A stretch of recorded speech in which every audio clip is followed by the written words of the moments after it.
welcome back to the Comic Book ASM Artist. Today we're doing another comic book haul, but what makes the comic book haul today special is the fact that it is May the 4th. Hopefully this will upload in time, as well as Free Comic Book Day. So I'm going to show off my Free Comic Book Day stuff as well as my regular haul, but that's why the video is later, because I had to go by my shop. So, I can't think of a better way to start May the 4th with a Star Wars book, and this was one of the freebies that my kids got. All my kids went with me, so we pretty much made an afternoon out of it. I haven't read any of the recent Star Wars stuff, and I know that there's a lot of people who are huge fans of the Dark Horse Star Wars universe. I've mainly just watched the movies, and I've read a couple of the trades, like the actual, not trades, but the novels. I remember I read like the Han Solo trilogy when I was in middle school. I remember the Hutt Gambit in particular was one that I really enjoyed. I remember Boba Fett got drugged and he was like stranded in the desert, left for dead, sort of a thing. And I thought that was pretty cool. So the main thing with most of these free comic book day things, especially the Marvel ones, is they're kind of like samplers to get you to pick up other products, and that's really true of Free Comic Book Day in general. Whenever the shops get these books, they actually pay 25 cents a piece for each one, so they're not free for the store. So it's a way to get you into the shop and hopefully buy some things from them as well.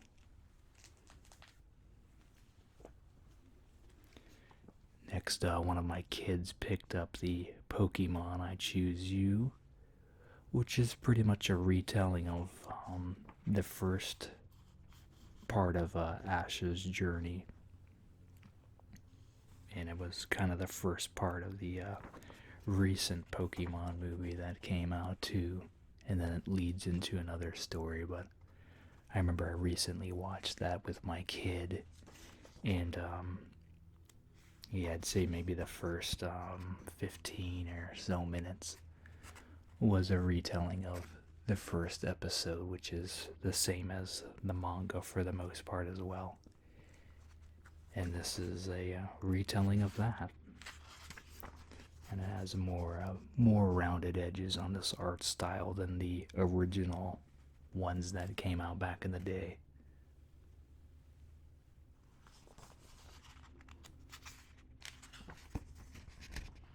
I've always enjoyed the initial Pokemon. I'm not caught up on everything that's happened, but it was definitely one of those things that as I was turning into a teenager, it became a thing here in America, 1999. So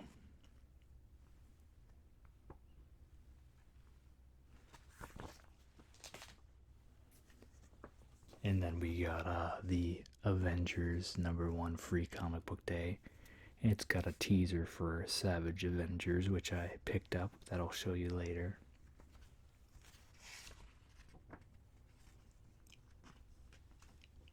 And I'm sure that there's kind of a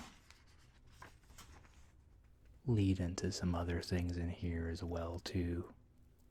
They've really been talking about this arc with the Namor having tension with the surface world, or whatever he wants to call it. I believe they had some Atlanteans who were held prisoner and something happened to them. I forgot, but I know that was the initial cause for his current rift with everyone.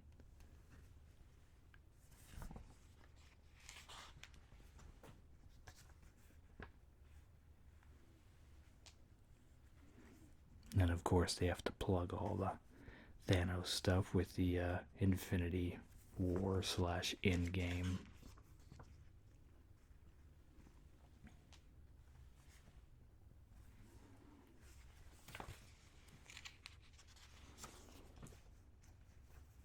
Yeah, so the first part just leads into the a new Avengers stuff coming out. And then, yeah, the second part is leads into Savage Avengers.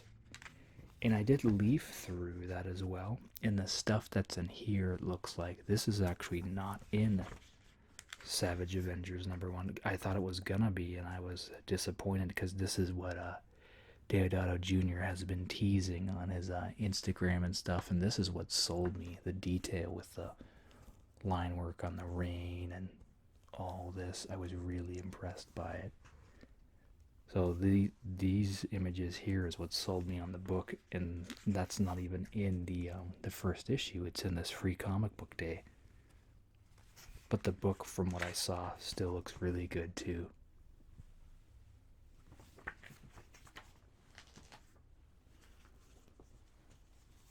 Next is the Spider-Man free comic book day, with the promotion focused on Absolute Carnage, which is coming out in August.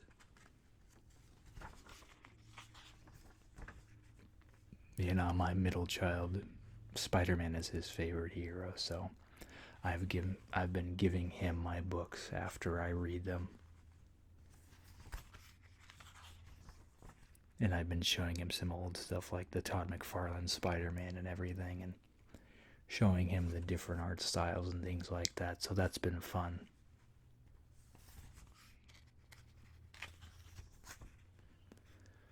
So it's safe to say I think he's going to be a lifelong Spidey fan, which is cool. He's definitely one of my favorite heroes.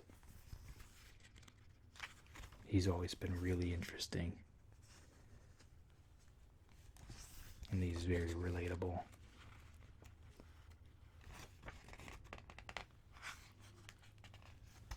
I'll skip ahead here. And then the second part is, I guess, about some tension maybe between Miles and Peter.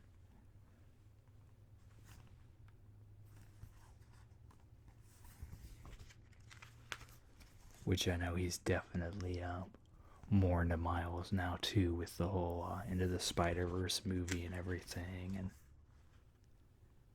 so that's fun.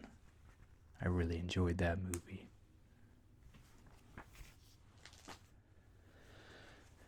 Then we got the Ninja Turtles, and this is to promote the City at War event, I believe.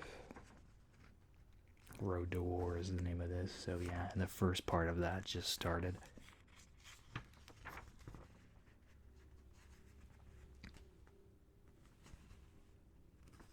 As I've said multiple times, IDW Turtles is my favorite.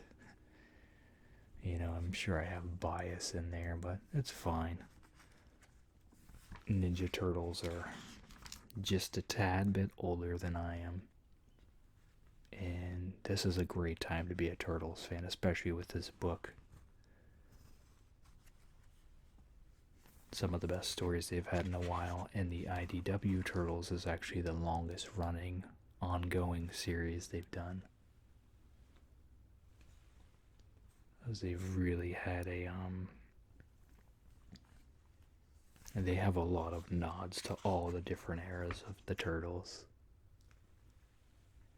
And then I love in the back in here,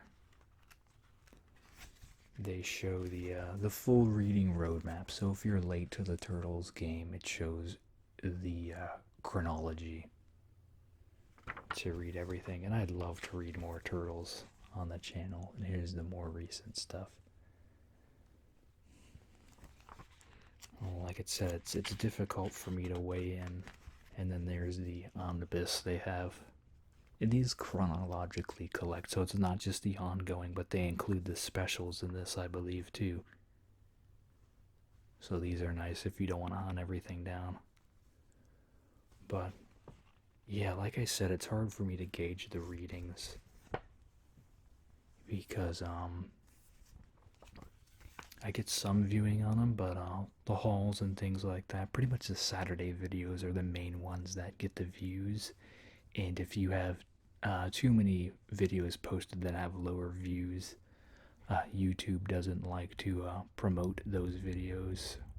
And then if you're not watching those videos, if you don't watch enough of them in a row, then it will stop showing any of the new videos too. So, let's say I put out 3 reading videos and you didn't watch any of those, it's less likely that you'll see the notification for the Saturday video. But you guys know I always post on Saturday, but still, so that's a piece I have to deal with.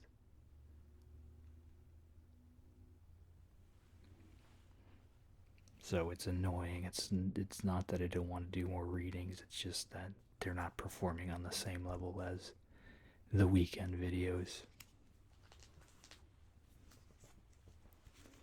Next we have Spawn #1 reprint.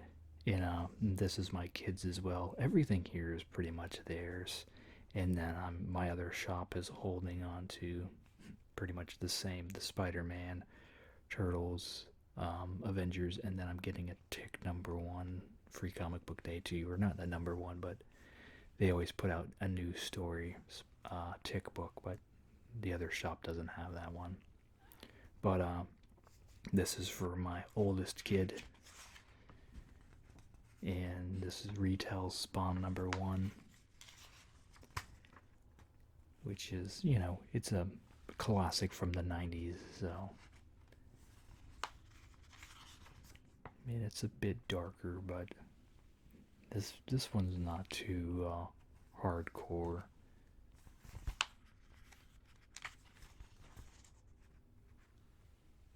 I mean, he gets to enjoy some good artwork, so.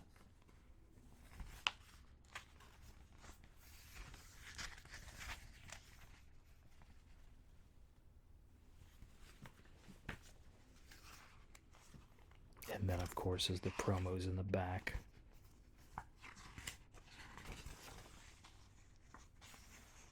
Which right now, issue number 296 is the jumping on point. If you haven't read Spawn in forever but want to be caught up on everything, 296 is the start of the recap. So they're really good artwork in there and stuff. And unfortunately, it didn't make its way into my save box, but it has come out. Sold out at a lot of stores, but Todd is doing a second printing of it. So if you want to jump back onto Spawn, 296, and then those 4 issues will get you caught up on everything. It's basically like a timeline recap type of a thing with really good visuals to accompany it. And then the next big thing will start, I believe, in 300. Another vault of original art coming out from Todd. And then we have the collection for if you want to revisit the original stuff, just $10 gets you the first 6. So, and then 300 comes out in August. So, like, I haven't read all the old Spawn stuff. I'd like to, though, and I've been reading since I think 250, and I've been enjoying it, so it's pretty good stuff. Alright, next I will show off what I got from the Further Away shop. So we got Immortal Hulk number 16 rather, but this is the reprint. But the annoying thing about this cover is that it's the last stinking page of the book. So why would you put the climax of the book on the cover for someone who hasn't read it yet? I think that was a bad move on Marvel's part. But what can you do, right? So this one has been out for like a month now or something like that. Basically, a lot of shops were shorted on these through Diamond. So that's where the outcome of that is from.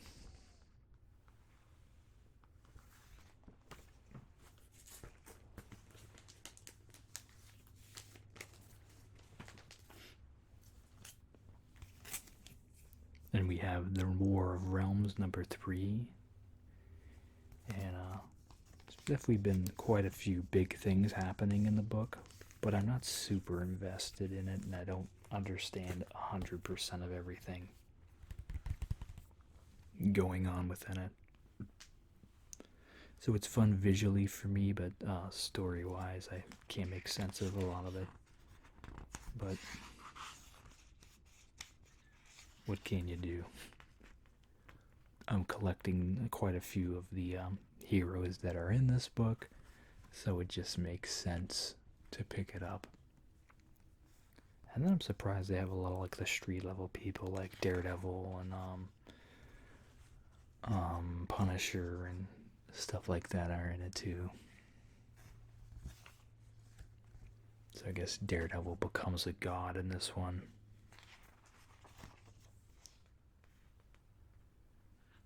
You get to see Cap with an axe, so that's pretty fun.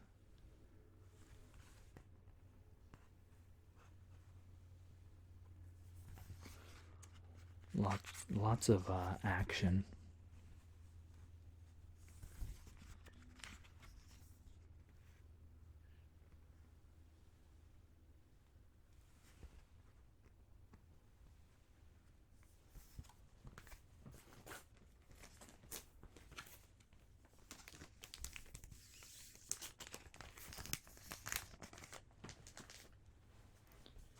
Next I got Thanos #1, and this is going to be a mini series of 6. And the main reason I got it was I saw Ariel Olivetti was doing the artwork. Really liked it. He did a stint on Punisher War Journal after Civil War, where Punisher was contemplating becoming the next Cap, and he's done a couple other arcs too, and he did a Space Ghost miniseries. But the one thing that bugged me with this is this isn't 100% his typical style. Usually it's like, I don't know if he paints it or it's like done through the computer. I haven't talked with him, so I don't know. But this has where there's heavy like ink lines or light ink lines. Basically there's ink outline, and in the past this would be more like a painted feel. So this is still like how he draws, like that still comes across, but it's done with an ink outline instead of paint or digital paint. I'm still looking forward to it, and there's definitely been added interest with the 2 recent Marvel movies, and my kids want to read this too. So we'll see what happens. It is parental advisory, but we'll see.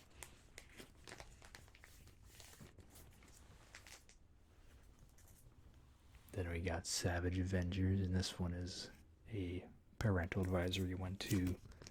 Big on the action, and you can see from the team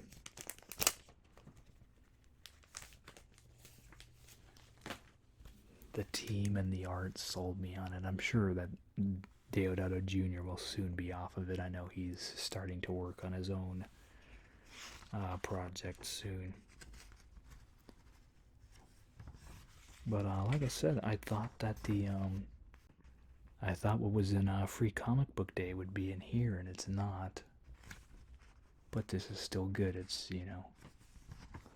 very highly detailed, lots of action. Especially as you'll see, I'll show off the next little bit. This is kind of a setup to how things kind of start off.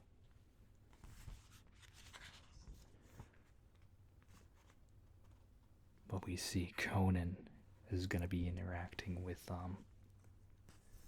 the regular MCU, which is kind of a big deal.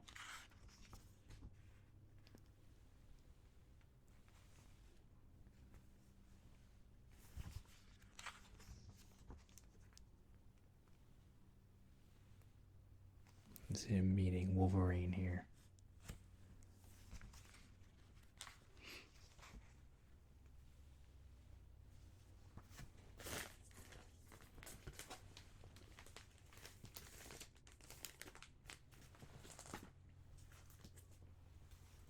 Next is Fantastic Four, number 9. And at this point, Doom is still harvesting from Galactus.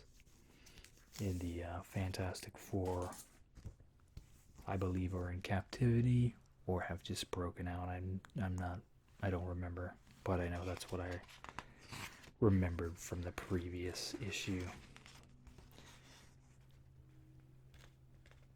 Basically, it was set up where if the thing broke out, it would trigger a mechanism that would kill switch everyone else.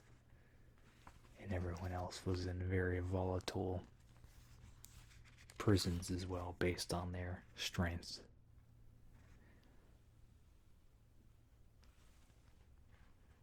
If I remember, part of this was televised, and Franklin Richards may have done something too. I think he did. He has a very interesting power set that I'm not 100% on, but from what I hear, he's pretty powerful.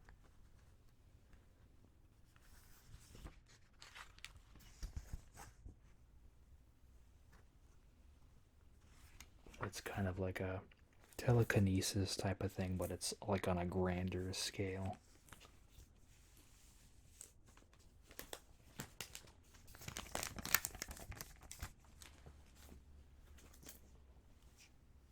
Next, I got Avengers number 18.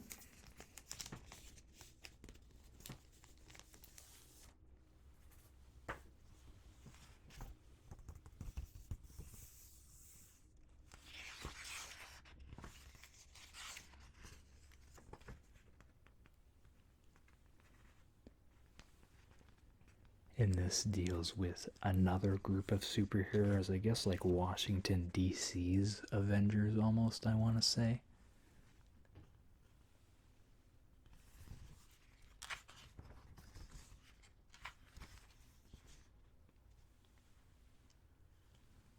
I think this is the first part of this arc, though, because I don't really recall them talking about them much, but there they are. Squadron Supreme of America. They've been equating them a lot to like the Justice League, essentially, of your Batman, Wonder Woman, Superman, and Green Lantern. So I can see it, and I guess Flash there on the end.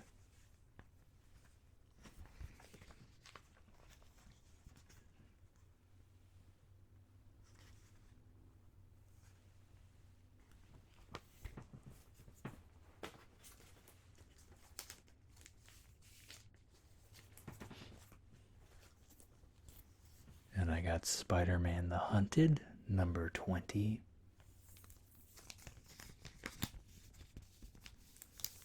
And at this stage, the Lizard has now, basically he convinced Taskmaster to let him in to the playing field because he's one of the bigger Spider-Man villains, and his son is presently kidnapped and somewhere there with Black Cat, who's trying to rescue his kid.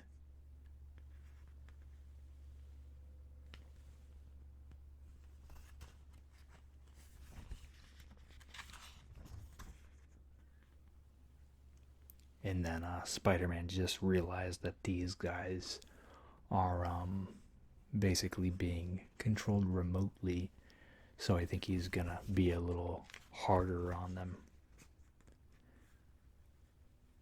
Because, you know, he's still a hero, so he's not gonna be going excessive force on them. But if they're robots or whatever, he's more likely to hit him harder.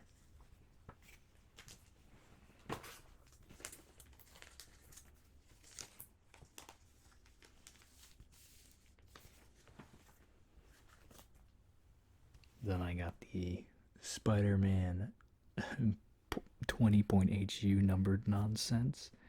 Looks like this one is a Vulture special. And I've really been liking these Greg Land covers. I know people have talked about him tracing and this and that. I'm curious about like the newer things. I don't think he's doing it as much anymore. Cause like this image, I would have no clue what he would have pulled up to trace for this.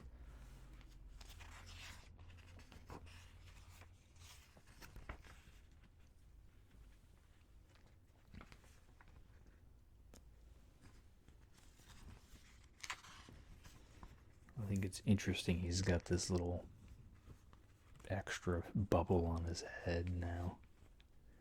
You know, they do make suit modifications and try to modernize people a bit.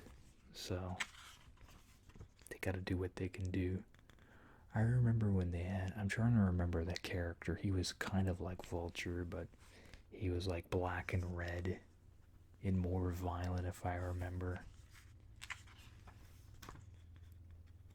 I think it might have been in the whole One More Day or Brand New Day Spider-Man stuff. It's been a while.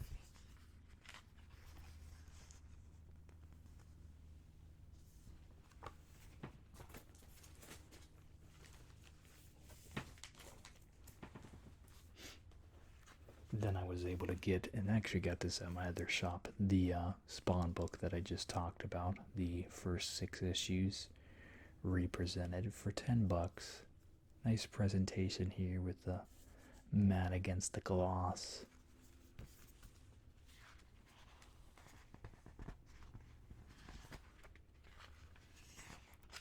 And what's nice is I've owned the other trades, well the ones after this one, 2, 3, and 4, but I have been waiting to find the number 1 because I found them on clearance.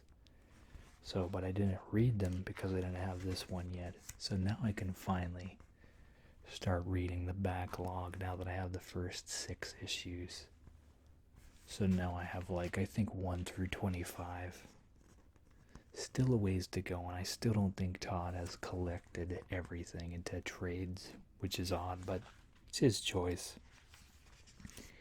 He's not gonna make more product if there's not a demand for it. I'm sure now that they're pushing 300, we're going to be seeing more. I think he's collected maybe up to 186.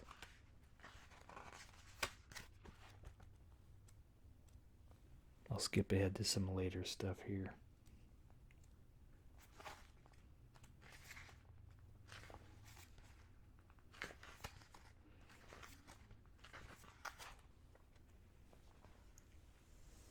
I'll just do like a quick flip through some of it. And then there's some bonus in the back.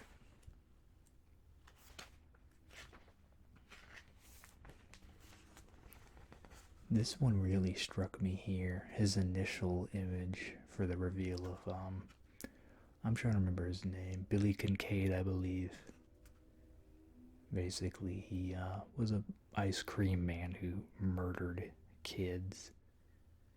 In this image right here, I don't know if it was either this one or this one, but basically, Todd McFarlane's wife used to edit the Spawn books for Todd. But after this, she was so disturbed by it, she had to tell him that she couldn't do it anymore. But I think this stuff right here, this is what really cemented the tone that Todd was going for. You know, Spawn pretty much reflects, you know, what Todd would do if there weren't all these laws and everything in place, especially with that. Like, it was kind of setting up, like, you know, Spawn has a kid and stuff, and you know he's trying to be protective of his family. So you know if someone was to go after your kid, you know you lose your mind a little bit and get protective. So Spawn is the reflection of the dark side of Todd. So he wouldn't really do that, you know, because of laws and things, but this is a way for him to kind of therapeutically write that out.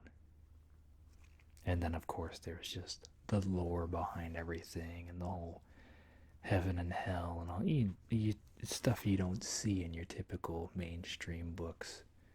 Yes, they've been doing it a little bit more now with things like Constantine and stuff, but definitely groundbreaking and visually striking, of course, as well. Next, I'll show off some other random things we got, and then I'll hit the books from my Everett Comics.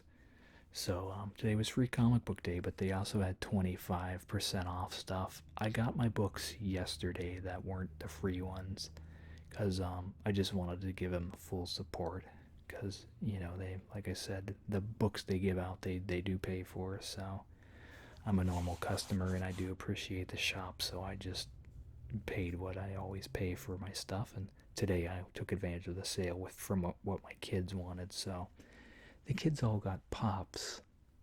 So my oldest got a Thanos.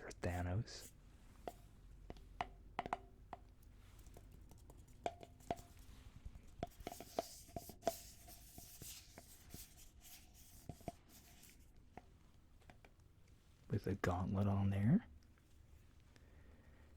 And I know not everyone loves pops, but it's fine. You can like what you like. And here's his box. He almost got the new one, but you saw this one. He's like, "Ooh, I want the bald Thanos," and then of course he's got the gauntlet on here too. And then my other kid, he got the Hulkbuster, but he still has that in the car. Him and mom and my daughter, they went to go get some free books somewhere, so they're doing that. And then she got a pop of like Sugar Plum Fairy stuff. And then yesterday I went to the HQ across from Everett Comics, and I found the 1989 Batman. And I've been trying to find him for almost 2 months or so. So I saw like the original first appearance Batman there a couple weeks ago or something, and I missed out on it. And they had it at the comic shop today for the sale, but I chose to forego it so my kids could get their pops. I love like the gloss against the matte there too, and then the silver. In this one, yeah, the mold is more. They've defined his muscles and the belt and things because they did have a previous movie Batman, but this one is a better mold of it. And like I said, this is the Batman that heavily inspired me to create the bowl. And I actually got a second one that I will, hopefully be able to turn into a custom bowl pop. So figure out how to do that and make that and show them off when I'm done with it.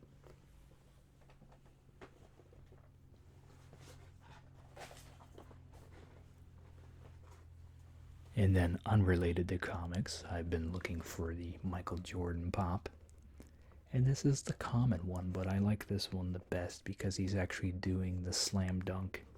And he has a little clear base where he stands maybe a couple inches high. So he is jumping when you set him down.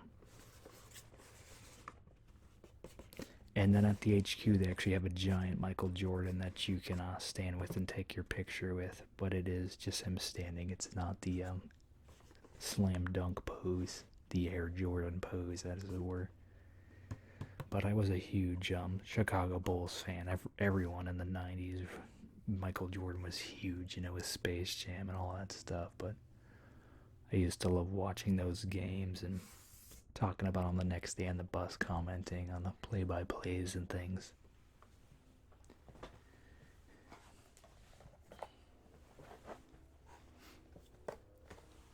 And then I think last week the shop had an exclusive release of these guys. They put out a Batman movie door before. This really wasn't what I was concerned with, but the Joker one. And they had the museum variant with the makeup on. So I'm not a huge Doors person, but the Smiling Joker is really what sold me on him. And then yeah, like he's got the checkered pants on it and everything, and the cane, and just really great. So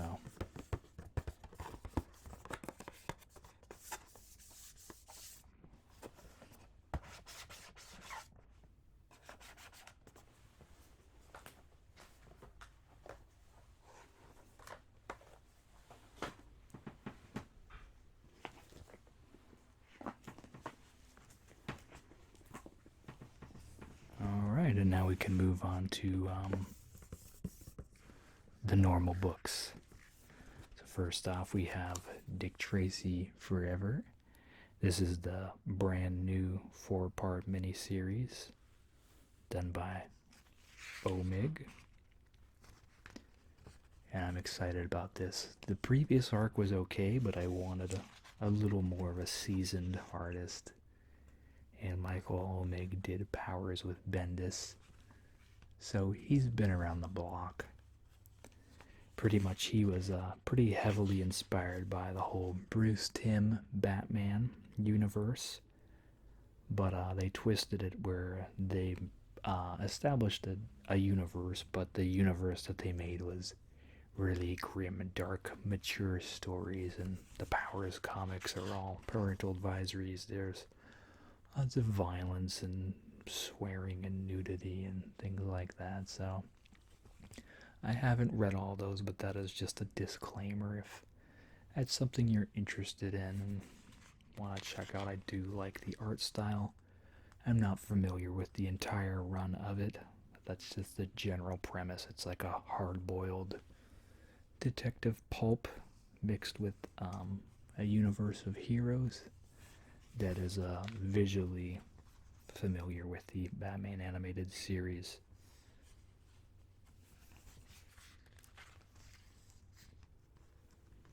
So that's interesting. They have a switch to black and white here. Looks like it was just for those couple pages, though.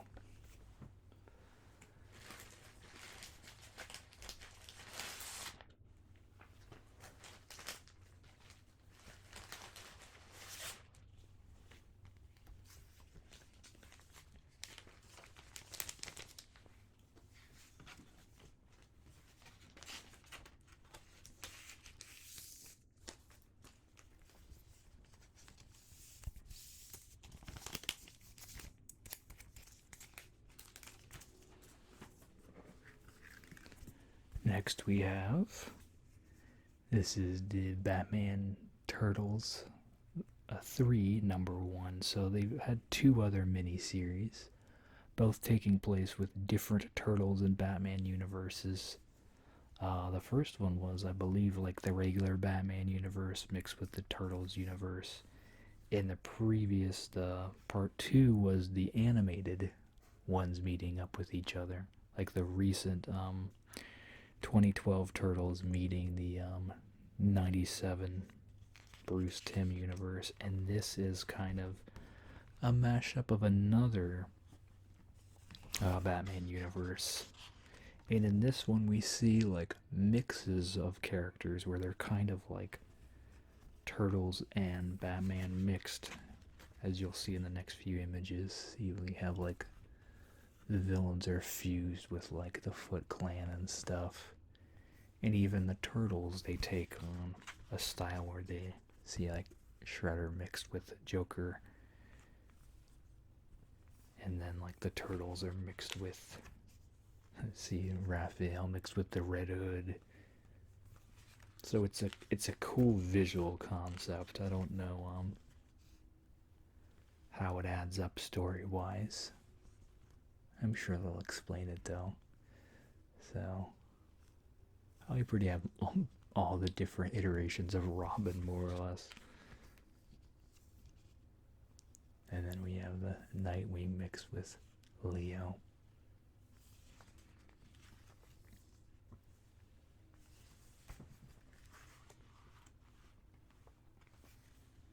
And then there, I don't want to spoil it here, but there's even some Kevin Eastman content inside as well too. So if you want to check that out. Kind of a big deal.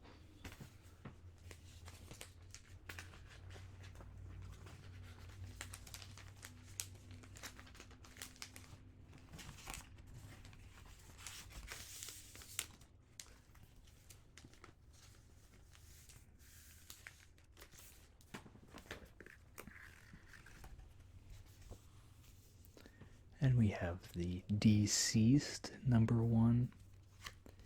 And I don't think this takes place in the regular DC continuity, if I remember. It's pretty much The Walking Dead meets the DC universe. Everyone gets a virus except a handful of heroes.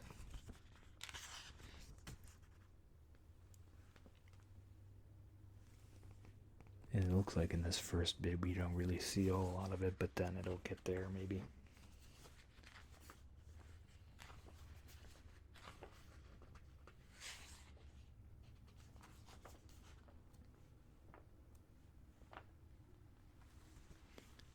See some of it here.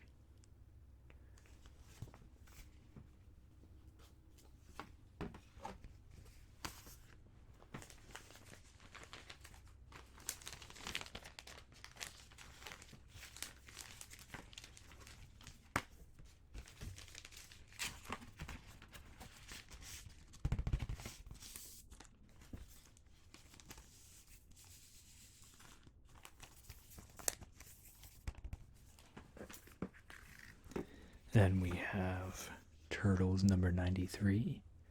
This starts the City at War arc.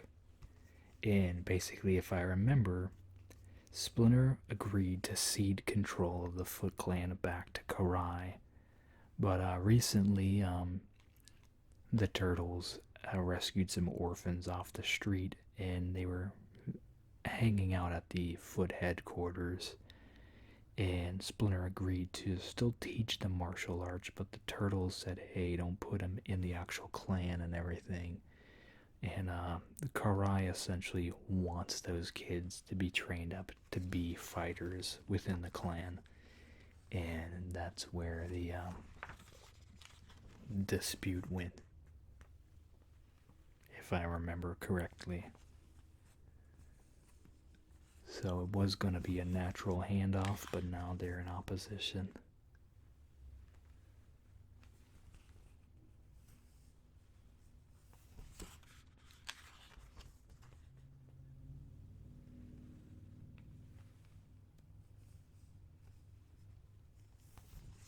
I'm just wondering for how much longer they can keep everything up, since, like I said, this is the longest running Turtles series. I don't know if they'll bow out after 100 or not.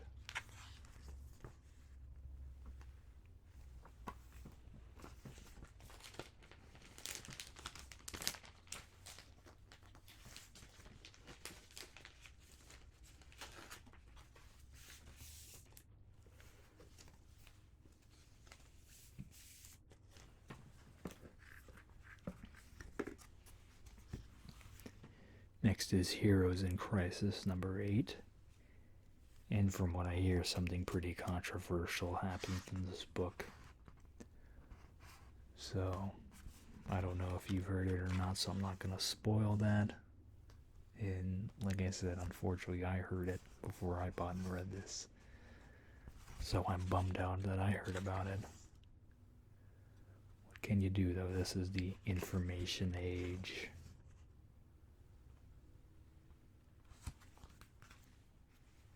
But a lot of people really haven't been crazy about this arc or series or whatever you want to call it.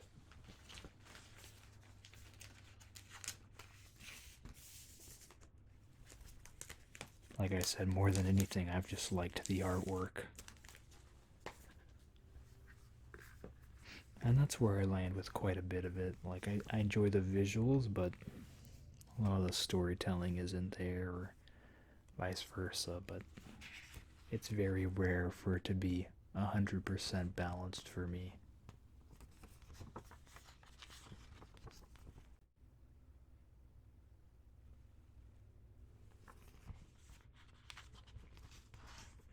So they've reached the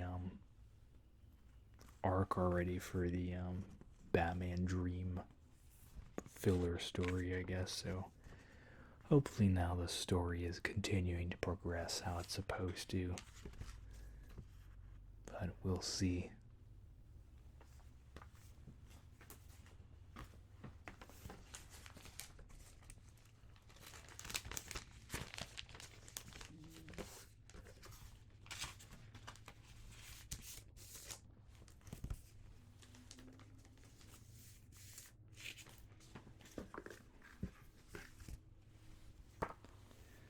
Next is Super Sons number 10. And this series does wrap at issue 12. So things are reaching a fever pitch in the book now.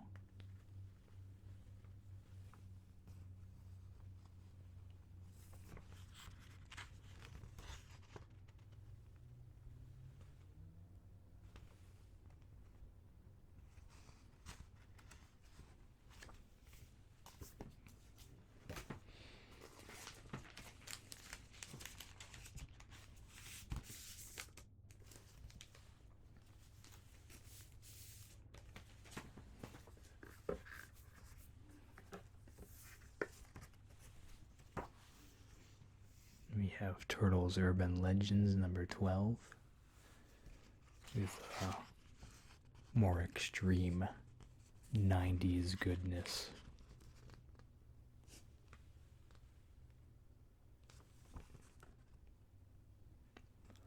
Looks like that person's a shapeshifter.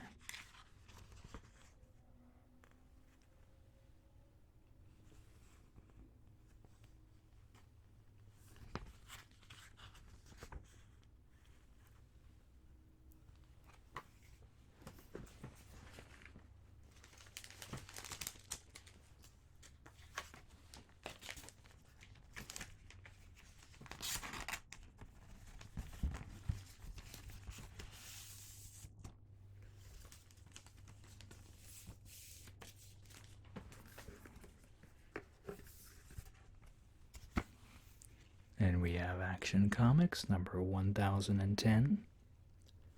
Got the Epting cover.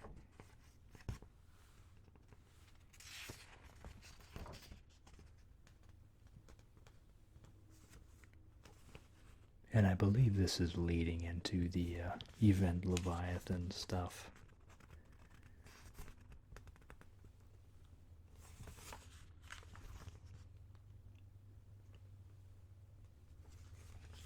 Which, as I said, I think is pretty interesting, given the fact that Leviathan has been discussed mainly in Batman and not Superman. So I'm sure at some point they'll cross over or something, and maybe Bendis will be writing something to do with Leviathan for Batman. I don't know.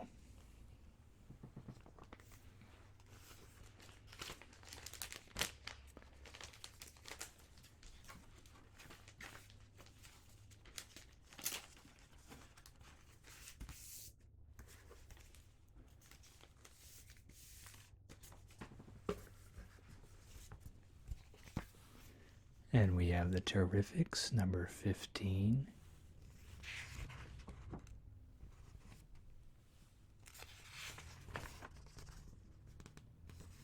Surprised this series is still going. But I guess it's been selling okay.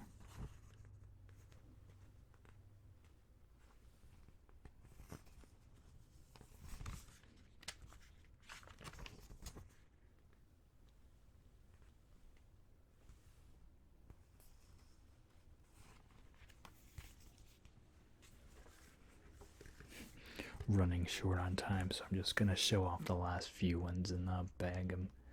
Silencer number 16.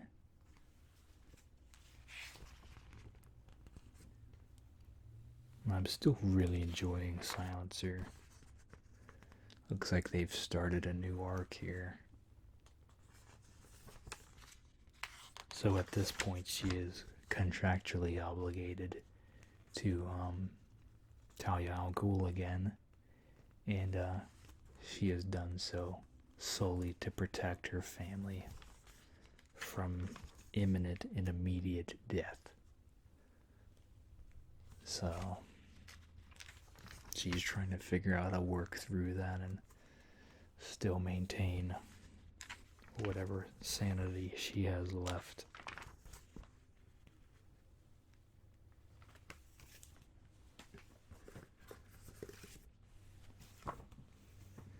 We have Detective Comics number 1002.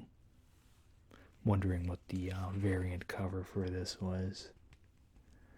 I try to pick them up mostly and get bummed when I miss out on a really good one. But I guess it's been selling well. I didn't see any Detective Comics on the shelf when I went to see what the other cover was.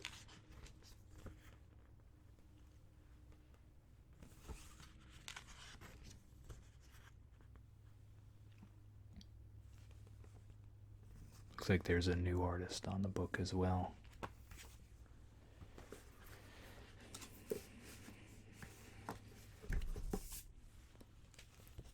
Then finally was the 25-cent Year of the Villain book, which is to the extent DC's Free Comic Book Day book sets up their big event, Year of the Villain. And there's different arcs with different artists and creative teams. And looks to be a very large event, which I would imagine Bendis had a pretty huge hand in working for Marvel in the past. You know, that's what they're famous for, is all these huge overreaching plots and things like that. I'm mainly excited Bendis and Maylev are doing the Leviathan Rising, Revent Leviathan book. I'm excited to see Maylev in the DC universe doing books. Really loved his art in Daredevil. Doesn't seem as gritty here, but it still looks interesting to me. And there is a little bit of stuff there. People breaking out lawn stuff. Alright, that's going to do it for now. You all have a good day or night. Have a super slumber. Make sure to like, comment, subscribe. Thanks. Bye.